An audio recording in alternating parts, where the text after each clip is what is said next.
港澳同胞去雲南玩一趟需要幾多錢呢？應該點樣玩呢？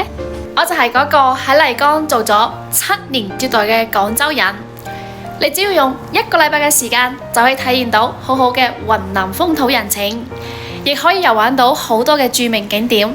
首先落地麗江，澳門嘅朋友仔可以到珠海換乘飛機，航班多一啲嘅話呢，可以選擇廣州或者深圳。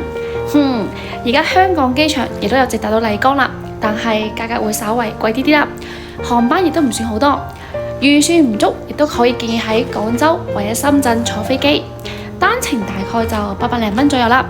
回程嘅話呢，可以選擇昆明，因為按我哋接下嚟嘅線路呢，方便返程，大概機票喺600零蚊左右啦。聖誕節嘅機票唔會漲價喎。落地麗江之後，住喺麗江古城，體驗一下麗江特有嘅民宿魅力。喺第二日可以選擇去香格里拉玩個2日，呢度有丈夫嘅雪山峽谷，亦都有秋色正濃嘅草原風光，仲有一座座金碧輝煌嘅獨特建築。用1日嘅時間去睇睇玉龍雪山，挑戰4680嘅冰雪世界，再去睇睇令人窒息嘅南越谷，然後我哋去大理玩個2日。呢個時候雲南屬於旱季，你睇下，幾乎每日都係藍天白雲，所以洱海呢會非常之靚，而且西伯利克外鷗亦都飛過嚟啦，俾你體驗到風花雪月嘅浪漫。